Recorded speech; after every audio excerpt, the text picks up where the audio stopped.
Hi ಸ್ನೇಹಿತರೆ, welcome to our channel Mithun Raj ಅಡುಗೆ ಮನೆ. ಇವತ್ತಿನ ವಿಡಿಯೋದಲ್ಲಿ ಸ್ಪೆಷಲ್ ಆಗಿ ನಾನು ಟೊಮೊಟೊ ತೊಕ್ಕು ಅಂತ ಕರೀತಾರೆ, ಟೊಮೊಟೊ ಗೊಜ್ಜು ಅಂತ ಕೂಡ ಕರೀತಾರೆ, ಅದನ್ನು ಮಾಡಿ ತೋರಿಸ್ತಾ ಇದ್ದೀನಿ. ಸಿಂಪಲಾಗಿ ಮಾಡ್ಕೋಬೋದು. ಈ ಒಂದು ಟೊಮೊಟೊ ತೊಕ್ಕು ಅಥವಾ ಗೊಜ್ಜು ಇದ್ಬಿಟ್ರೆ ಸಾಂಬಾರು ಮಾಡಬೇಕನ್ನೋ ಟೆನ್ಷನ್ನೇ ಇರೋದಿಲ್ಲ. ಅನ್ನ, ಚಪಾತಿ ಮತ್ತು ಮುದ್ದೆಗೆ, ರೊಟ್ಟಿಗೆ ಎಲ್ಲದಕ್ಕೂ ಸೂಪರ್ ಇರುತ್ತೆ. ಈವನ್ ದೋಸೆ, ಇಡ್ಲಿ ಕೂಡ ಚೆನ್ನಾಗಿರುತ್ತೆ. ಈವನ್ ನಾವು ಸೈಡಲ್ಲಿ ಚಟ್ನಿಗೆ ನಂಚ್ಕೊಳೋಕ್ಕೂ ಚೆನ್ನಾಗಿರುತ್ತೆ. ಇಲ್ಲ ಅಂತಂದರೆ ಸಾಂಬಾರಿಲ್ಲ ಅಂತಂದರೆ ಆರಾಮಾಗಿ ಇದರಿಂದಲೇ ತಿನ್ಬೋದು, ಅಷ್ಟು ರುಚಿಯಾಗಿರುತ್ತೆ. ಮೊದಲನೇದಾಗಿ ಟೊಮೊಟೊನ ಕಟ್ ಮಾಡ್ಕೊಂಡು ಇಟ್ಕೊಂಡಿದ್ದೀನಿ. 8 ಮೀಡಿಯಮ್ ಸೈಜ್ ಟೊಮೊಟೊನ 4 ಭಾಗದಲ್ಲಿ ಕಟ್ ಮಾಡ್ಕೊಂಡು ಇಟ್ಕೊಂಡಿದ್ದೀನಿ. ಇಲ್ಲಿ ಮೇಲ್ಗಡೆ ಬ್ಲ್ಯಾಕ್ ಕಲರ್ ಇರುತ್ತಲ್ಲ, ಅದನ್ನು ತೊಗೊಂಡು ಈ ಥರ ನೀಟಾಗಿ ಕಟ್ ಮಾಡ್ಕೊಂಡು ಇಟ್ಕೊಂಡಿದ್ದೀನಿ. ನಾನಿಲ್ಲಿ ನಾಟಿ ಟೊಮೊಟೊನ ತೊಗೊಂಡಿದ್ದೀನಿ, ಆ್ಯಪಲ್ ಟೊಮೊಟೊ ಅಲ್ಲ.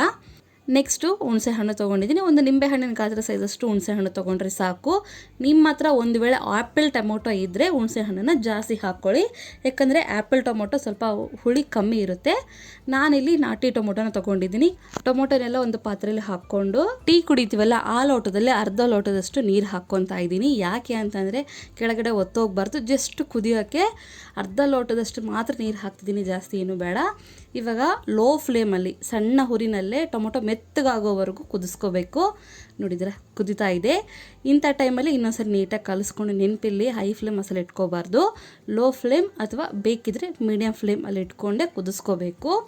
ಇಲ್ಲಾಂದರೆ ಒತ್ತೋಗೋದು, ಸೀದೋಗೋದು ಆ ಥರ ಆಗುತ್ತೆ. ಅದಕ್ಕೋಸ್ಕರ ಏನೂ ಬೇಡ, ಲೋ ಫ್ಲೇಮಲ್ಲಿ ಸಣ್ಣ ಉರಿಯಲ್ಲಿ ಇಟ್ಕೊಂಡೆ ಮಾಡ್ಕೊಳ್ಳಿ. ಈ ಥರ ಸ್ವಲ್ಪ ಮೆತ್ತಗಾಗಿದೆ ಅನ್ನೋ ಟೈಮಲ್ಲಿ ಹುಣಸೆ ಹಣ್ಣಿನ ಕೂಡ ಹಾಕ್ತೀನಿ ನಾನು. ನೆಕ್ಸ್ಟ್ ಇದಕ್ಕೆ ಕಲ್ಲುಪ್ಪನ್ನ ಆ್ಯಡ್ ಮಾಡ್ತೀನಿ. ಕಂಪಲ್ಸರಿಯಾಗಿ ಕಲ್ಲುಪ್ಪನ್ನ ಆ್ಯಡ್ ಮಾಡಿ. ಈ ಥರ ಏನಾದರೂ ತೊಕ್ಕು ಮಾಡಬೇಕಾದ್ರೆ, ಉಪ್ಪಿನಕಾಯಿ ಮಾಡಬೇಕಾದ್ರೆ ಕಲ್ಲುಪ್ಪು ಚೆನ್ನಾಗಿರುತ್ತೆ. ಕಲ್ಲುಪ್ಪು ಮತ್ತು ಹುಣಸೆ ಹಣ್ಣು ಹಾಕಿದ್ಮೇಲೆ ನೀಟಾಗಿ ಕಲಿಸ್ಕೊತೀನಿ. ನೆನಪಿರಲಿ, ಸಣ್ಣ ಉರಿ ಅಥವಾ ಮೀಡಿಯಂ ಫ್ಲೇಮಲ್ಲೇ ಇರಬೇಕು. ಇಷ್ಟು ಮೆತ್ತಗಾಗೋವರೆಗೂ ನಾವು ಬೇಯಿಸ್ಕೋಬೇಕು. ಒಂದು ಚೂರು ನೀರು ಹಾಕಿದೇನೆ, ಸ್ಟಾರ್ಟಿಂಗ್ ಅರ್ಧ ಲೋಟ ಹಾಕಿರ್ತೀವಲ್ಲ ಅಷ್ಟೇ ಸಾಕು, ಮತ್ತೆ ನೀರು ಹಾಕಬಾರ್ದು. ನೀರು ಹಾಕದೆ ಇಷ್ಟು ಮೆತ್ತಗಾಗೋವರೆಗೂ ಮಾಡ್ಕೋಬೇಕು, ಸಣ್ಣ ಉರಿಯಲ್ಲೇ ಮಾಡ್ಕೋಬೇಕು. ಇಲ್ಲಿ ನಾನು ಗ್ಯಾಸ್ ಆಫ್ ಮಾಡ್ಕೊಂಡ್ಬಿಡ್ತೀನಿ. ಇದನ್ನು ತಣ್ಣಗಾಗಿರಲಿ. ತಣ್ಣಗಾಗೋಷ್ಟರೊಳಗೆ ನಾವು ಇನ್ನೊಂದು ಪ್ರೊಸೆಸ್ ಮಾಡ್ಕೊಳ್ಳೋಣ. ಈ ಕಡೆ ಒಂದು ಬಾಣಲಿಯಲ್ಲಿ 2 ಸ್ಪೂನಷ್ಟು ಮೆಂತ್ಯಕಾಳು ಹಾಕ್ತಿದ್ದೀನಿ. 2 ಸ್ಪೂನು ಮೆಂತ್ಯಕಾಳು, 4 ಸ್ಪೂನಷ್ಟು ಸಾಸಿವೆ ಹಾಕ್ತಿದ್ದೀನಿ. ಮೆಜರ್ಮೆಂಟ್ ಕರೆಕ್ಟಾಗಿ ನೋಡ್ಕೊಳ್ಳಿ. 1 ಸ್ಪೂನಷ್ಟು ಜೀರಿಗೆ. ನಿಮಗೆ ಜೀರಿಗೆ ಇಷ್ಟ ಇಲ್ಲ, ಫ್ಲೇವರ್ ಇಷ್ಟ ಇಲ್ಲ ಕೂಡ ಸ್ಕಿಪ್ ಮಾಡ್ಬೋದು, ಬಟ್ ಹಾಕಿದರೆ ಚೆನ್ನಾಗಿರುತ್ತೆ. ಸಣ್ಣ ಊರಿನಲ್ಲೇ ಇದನ್ನು ಹುರ್ಕೋಬೇಕು. ನೆನಪಿಲ್ಲಿ ಹೈ ಫ್ಲೇಮ್ ಆದರೆ ಒತ್ತೋಗ್ಬಿಡುತ್ತೆ, ಮತ್ತು ಕಂಪ್ಲೀಟ್ಲಿ ತೊಕ್ಕು ಸ್ಮೆಲ್ಲು ಮತ್ತು ಗೊಜ್ಜು ಸ್ಮೆಲ್ಲು ಎಲ್ಲ ಹೋಗ್ಬಿಡುತ್ತೆ. ಅದಕ್ಕೋಸ್ಕರ ಸಣ್ಣ ಊರಿನಲ್ಲೇ ನೀಟಾಗಿ ಹುರ್ಕೊಳ್ಳಿ. ನೋಡಿ, ಇದು ಆಗಿದೆ. ಇವಾಗ ಗ್ಯಾಸ್ ಫ್ಲೇಮ್ ಆಫ್ ಮಾಡಿಬಿಡ್ತೀನಿ. ಗ್ಯಾಸ್ ಫ್ಲೇಮ್ ಆಫ್ ಮಾಡ್ತೀನಿ. ಒಂದು ಪ್ಲೇಟಲ್ಲಿ ಹಾಕ್ಕೊತೀನಿ. ಕಂಪ್ಲೀಟ್ಲಿ ತಣ್ಣಗಾಗಬೇಕು. ಈ ಕಡೆ ಗೊಜ್ಜು ಕೂಡ, ಟೊಮೊಟೊ ಗೊಜ್ಜು ಇರುತ್ತಲ್ಲ ಅದು ಕೂಡ ತಣ್ಣಗಾಗಬೇಕು. ಎರಡನ್ನೂ ಮಿಕ್ಸಿ ಮಾಡ್ಕೋಬೇಕು. ಸ್ವಲ್ಪ ತಣ್ಣಗಾಗಿರಲಿ. ತಣ್ಣಗಾದ್ಮೇಲೆ ನಾನು ಫಸ್ಟು ಸಾಸಿವೆ, ಮೆಂತ್ಯಕಾಳು ಮತ್ತು ಜೀರಿಗೆನ ಫಸ್ಟ್ ಮಿಕ್ಸಿ ಮಾಡ್ಕೊತೀನಿ. ಎಲ್ಲವನ್ನೂ ಒಟ್ಟಿಗೆ ಮಿಕ್ಸಿ ಮಾಡಿಕೊಂಡ್ರೆ ಮಿಕ್ಸಿ ಆಗೋದಿಲ್ಲ. ನೋಡಿದ್ರೆ ಇಷ್ಟ ಆದರೆ ಸಾಕು, ಫೈನಾಗಿ ಪೌಡ್ರ್ ಥರ ಆಗಬೇಕು ಅನ್ನೋದೇನಿಲ್ಲ. 2 ಗಡ್ಡೆ ಬೆಳ್ಳುಳ್ಳಿನ ಸಿಪ್ಪೆ ಸುಲಿದಿಲ್ಲ ಹಾಗೆ ಹಾಕಿದ್ದೀನಿ. 3 ಸ್ಪೂನಷ್ಟು ಖಾರದ ಪುಡಿ ಹಾಕ್ತಿದ್ದೀನಿ. ನಾನು ತೊಗೊಂಡಿರೋ ಖಾರದ ಪುಡಿ ಖಾರ ಇದೆ, ಅದಕ್ಕೋಸ್ಕರ 3 ಸ್ಪೂನ್ ಹಾಕಿದ್ದೀನಿ. ನಿಮಗೆ ಖಾರ ನಾರ್ಮಲ್ ಇದೆ ಅಂದರೆ 4ರಿಂದ 5 ಸ್ಪೂನ್ ಹಾಕ್ಕೋಬೋದು. ಮಿಕ್ಸಿ ಮಾಡ್ಕೊಂಡು ಈ ಥರ ತರಿಯಾಗಿ ಮಿಕ್ಸಿ ಮಾಡ್ಕೋಬೇಕು. ನೆನಪಿರಲಿ, ಬೆಳ್ಳುಳ್ಳಿ ಸ್ವಲ್ಪ ಹಾಕಿದ್ದೀನಿ ಅನ್ಕೋಬೇಡಿ, ನಾವು ನೆಕ್ಸ್ಟ್ ಒಗ್ಗರಣೆ ಕೊಡ್ತೀವಲ್ಲ ಅವಾಗ ಕೂಡ ಹಾಕ್ತೀನಿ. ಇವಾಗ ಇದನ್ನು ಒಂದು ಬೌಲಲ್ಲಿ ಎತ್ತಿಟ್ಕೊತೀನಿ. ಇದೇ ಮಿಕ್ಸಿ ಜಾರಲ್ಲಿ ಟೊಮೊಟೊ ಕೂಡ ಹಾಕಿಬಿಟ್ಟು ನೀಟಾಗಿ ಮಿಕ್ಸಿ ಮಾಡ್ಕೋಬೇಕು. ಒಂದು ಚೂರು ಕೂಡ ನೀರು ಹಾಕಬಾರ್ದು. ಮತ್ತೆ ಹೇಳ್ತೀನಿ, ನೀರು ಹಾಕ್ತೇನೆ ಮಾಡ್ಕೋಬೇಕು. ನೋಡಿದ್ರೆ ರೆಡಿಯಾಗಿದೆ. ಇಷ್ಟ ಆದರೆ ಸಾಕು.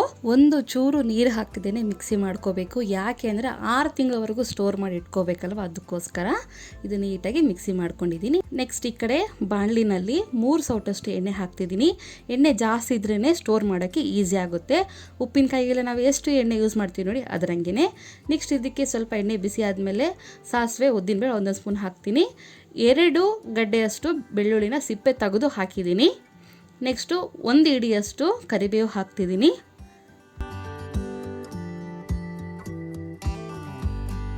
ಎಲ್ಲವೂ ಹಾಕಿದ ಮೇಲೆ ಸ್ವಲ್ಪ ಬಣ್ಣ ಚೇಂಜ್ ಆಗೋವರೆಗೂ ಫ್ರೈ ಮಾಡ್ಕೊಂಡ್ರೆ ಸಾಕು. ಬೆಳ್ಳುಳ್ಳಿ ಏನಿದೆಯಲ್ಲ ಸ್ವಲ್ಪ ಲೈಟಾಗಿ ಕಲರ್ ಚೇಂಜ್ ಆದರೆ ಸಾಕು. ಎಣ್ಣೆ ಜಾಸ್ತಿನೇ ಹಿಡಿಯುತ್ತೆ, ಜಾಸ್ತಿನೇ ಹಾಕ್ಕೊಳ್ಳಿ.